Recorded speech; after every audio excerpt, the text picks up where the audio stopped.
Value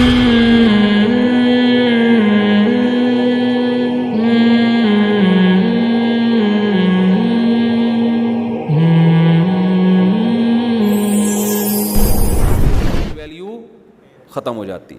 تبھی میں لوگوں سے کہتا ہوں دیکھو مذہبی طبقے سے اختلاف ضرور کرو, علماء کا مذاق نہ بناؤ, مذاق نہ اڑاؤ.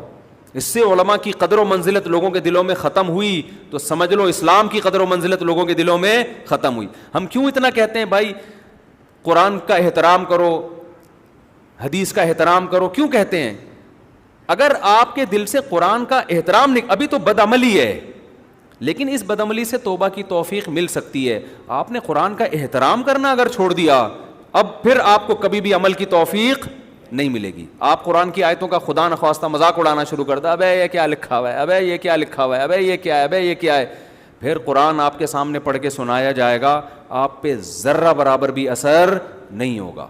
اس لیے وَمَن يُعَظِّمْ شَعَائِرَ اللَّهِ فَإِنَّهَا مِن تَقْوَى الْقُلُوبِ, قرآن شاعر اللہ کی تعظیم کا حکم دیتا ہے. تعظیم تو شاعر اللہ میں علماء بھی داخل ہیں, شاعر اللہ میں بیت اللہ بھی داخل ہے, بیت اللہ کی بھی ہمیں تعظیم کا حکم ہے, شاعر اللہ میں قرآن بھی داخل ہے. اس کی توہین کرنا, ایسے تکیہ بنا کے اس کے اوپر سر رکھ کے سو جانا یا ایسے ہی اٹھا کے یوں کر کے پھینک دینا, یہ چیزیں بڑی خطرناک ہیں. اس سے آپ کے دل سے قرآن کی ویلیو ختم. عیسائی بائبل کا احترام نہیں کرتے, تبھی آپ دیکھو وہ بائبل پر عمل بھی نہیں ہے ان کا. میں نے دیکھا ہے پادریوں کو وہ احترام نہیں کر رہے ہوتے بائبل کا. تو یہاں بھی ایسا ہی مسئلہ ہے کہ یہ جو لبرل لوگ ہیں ہمارے معاشرے کے, یہ مولویوں کا شادیاں کرتے ہیں, ٹھرکی ہوتے ہیں, ٹھرکی. اور بھائی جو ٹھرکی ہوتے ہیں وہ شادیاں نہیں کرتے. آپ کو میں ملک کے بڑے بڑے مشہور ٹھرکیوں کے نام بتاؤں جن کو آپ بھی جانتے ہیں, ان کی زندگی میں آپ کو شادی نظر نہیں آئے گی. تو یہ شادیاں کرتے ہیں, ابھی ایک کم عمر بچیوں سے شادیاں کرتے ہیں, ایسی باتیں. اور جو ٹھرکی ہوتے ہیں وہ کم عمر بچیوں سے زنا کر رہے ہوتے ہیں جا کے. اور میں آپ کو بتا دوں, آپ کو کوئی عالم بزرگ نظر آئے نا جس نے کم عمر بچی سے شادی کی ہے, تو آپ جب اس کی انکوائری میں جاؤ گے پتہ چلے کہ اس بچی نے اس سے شادی کی ہے. سمجھ میں آ رہی ہے بات؟ اکثر جگہ ایسے ہو رہا ہوتا ہے کہ اس کم عمر نے اس سے بڑی عمر سے شادی کی ہے. یہ چیز ہمارے لبرل لوگوں میں ان کو کوئی اتنی ویلیو نہیں دے رہا ہوتا نا کہ بڑی عمر میں کوئی ان سے شادی کر رہا ہوتا ہے, تو علماء کو یہ لوگ ویلیو دے رہے ہوتے ہیں. تو یہ تو ایک خوبی کی بات ہے نا کہ وہ بھی اس پر اعتماد کر رہی ہے, بھائی یہ اگرچہ عمر میں زیادہ ہے لیکن یہ مجھے شوہر والی محبت بھی دے دے گا اور جوان شوہر والی محبت دے دے گا. تو ان کو یہ اندازہ ہوتا ہے. تو یہ تو جو ٹھرکی ہوتے ہیں ان میں یہ چیزیں, ان کی صحت ہوتی ہے.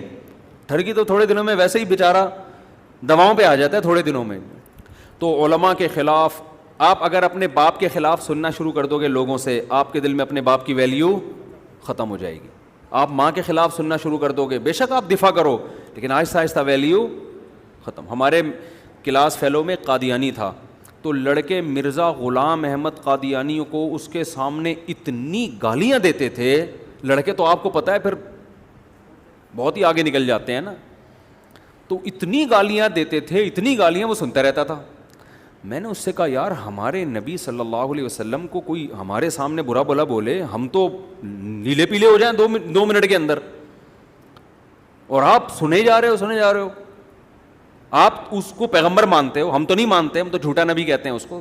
اور حقیقت بھی یہی ہے, جھوٹا نبی تھا, نبی نہیں تھا, یعنی جھوٹا نبوت کا دعویٰ کیا اس نے.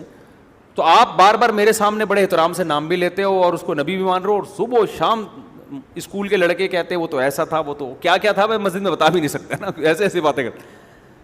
تو میں نے کہا آپ کو کچھ نہیں ہوتا؟ کہہ رہے ہیں یار سن کے عادی ہو گئے ہم لوگ. کہہ رہے ہیں ہر جگہ یہ سنتے رہتے ہیں, مرزا نے ایسا تھا, مرزا استنجے کے ڈھیلے کھاتا تھا.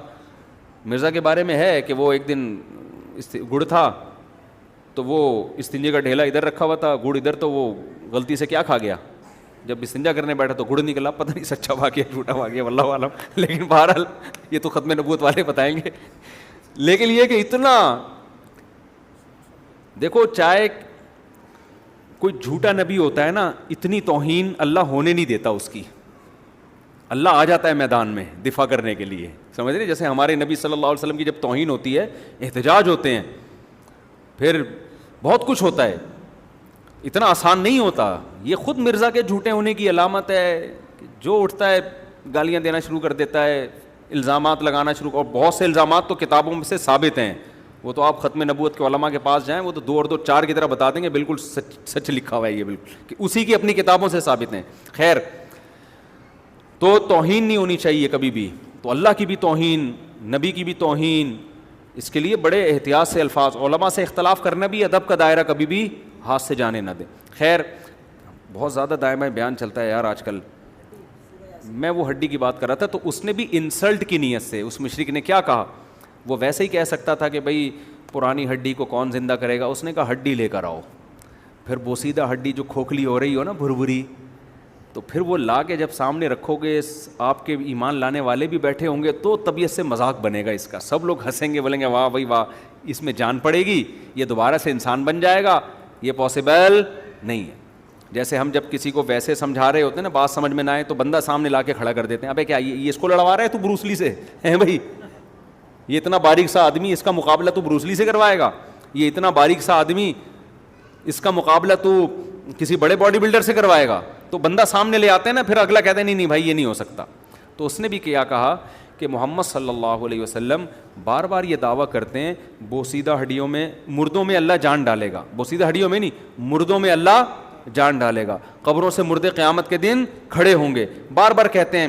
مشرکین کہتے تھے ایسا نہیں ہو سکتا، ایسا نہیں ہو سکتا. ایک دن کیا ہوا، ایک مشرک نے کہا یار کوئی مردہ لا کے دکھا دو، اور مردہ بھی پرانا سڑا ہوا، صدیوں پرانا، وہ لا کے دکھا دو اور پھر بولو اس میں جان ڈلے گی. تو سب لوگ ہنسیں گے، سب بولیں گے واہ واہ واہ، بات تو یہ یار بالکل ٹھیک کی ہے، اور شرمندہ ہو کے چلے جائیں گے، اور محمد صلی اللہ علیہ وسلم کے دعوے اس پر لوگ یقین کرنا چھوڑ دیں گے. تو اس نے چالاکی کی، جا کے ہڈی لے کر آیا اور کہنے لگا من یحیی العظام وہی رمیم، کون ہے جو اس ہڈی میں جان ڈالے گا جبکہ یہ گل سڑ کے ختم ہو گئی ہے. مشرک کا خیال تھا صحابہ ہنسیں گے اور مذاق اڑے گا، اور نبی صلی اللہ علیہ وسلم معاذ اللہ نقل کفر شرمندہ ہو جائیں گے یا جواب دینے کی کوشش کریں گے. ایکچولی بات اصل میں یہ ہے، نہیں دیکھو پہلے سمجھو اصل میں نے جو کہا ہے نا وہ اس طرح سے نہیں کہا جس طرح سے تم کہہ رہے ہو. ایسے ہوتا ہے نا، اس کو یہ اندازہ ہی نہیں تھا کہ نبی خاموشی اختیار کریں گے، اس کا کوئی جواب نہیں دیں گے، کیونکہ یہ اعتراض نبی پہ نہیں ہو رہا، یہ کس پہ ہو رہا ہے؟ خدا پہ. ہمارے نبی کو درجنوں جگہ قرآن نے یہ کہا ہے کہ آپ کا کام ہے پیغام پہنچانا، منوانا آپ کی ذمہ داری نہیں ہے. نبی پریشان ہوتے تھے نا کہ یہ میری بات مان نہیں رہے ہیں، تو ٹینشن ہوتی تھی. تو اللہ نے کہا کہ آپ کا کام تو پیغام پہنچانا ہے، آپ میرے سفیر ہیں، یہ نہیں مان کے آپ سے دشمنی تھوڑی کر رہے ہیں، تو مجھ سے دشمنی کر رہے ہیں، تو مجھ سے دشمنی کر رہے ہیں. امریکہ کا سفیر آئے اور آپ اس سفیر کے پرچے کو پھاڑ کے پھینک دیں تو سفیر ہنسے گا نا. کیا خیال ہے؟ بولے ابے تو پنگا کس سے لے رہا ہے؟ امریکہ سے لے رہا ہے، میں تو جا رہا ہوں بھائی، کیا خیال ہے؟ وہ کہے گا ٹھیک ہے بھائی ہم تو اگلی فلائٹ سے جا رہے ہیں، آپ کو نہیں، تجھے جانے نہیں دوں گا. وہ کہے گا جب امریکہ کا دوسرا سفیر آئے گا نا تیرا باپ بھی جانے دے گا، ٹھیک ہے نا، وہ تھوڑی وہ ٹینشن لے گا. تو اللہ بھی بار بار نبی کو کہتے تھے کہ آپ کیوں ٹینشن لے رہی ہے؟ تو نیچرل ہے نا، انسان کی جب مخالفت ہوتی ہے ٹینشن ہوتی ہے. قرآن میں ایک جگہ نہیں درجنوں جگہ ہے کہ آپ کس بات کی ٹینشن لے رہے ہیں، یہ آپ سے دشمنی کر کے آپ سے تھوڑی کرنے ہیں، یہ مجھ سے دشمنی کر رہے ہیں. تو نبی پہ آ کے اس نے مشرک نے اعتراض کیا اور کہا اس بوسیدہ ہڈی میں کون جان ڈالے گا؟ نبی خاموش رہے. قرآن میں سورہ یاسین کا آخری رکوع نازل ہو گیا. سورہ یاسین آج کل مردوں پہ پڑھنے کے علاوہ کوئی کام رہا نہیں ہے. شادی نہیں ہو رہی اتنی دفعہ سورہ یاسین، اور یہ والا کام نہیں ہو رہا اتنی دفعہ سورہ یاسین. ہماری تو سورہ یاسین پڑھے بغیر اتنی دفعہ شادی ہو گئی الحمدللہ. یہ نہیں کہ ہم سورہ یاسین پڑھتے نہیں ہیں، پڑھتے ہیں لیکن شادی کی نیت سے نہیں پڑھتے، ثواب کے لیے پڑھتے ہیں الحمدللہ، اور سمجھ کے پڑھنے کی کوشش کرتے ہیں اور سمجھانے کی بھی کوشش کر رہے ہیں لوگوں کو سورہ یاسین میں کیا لکھا ہوا ہے. تفسیر کے لیکچر جو ہمارے اسپیچز پہ ہیں وہ سنا کریں.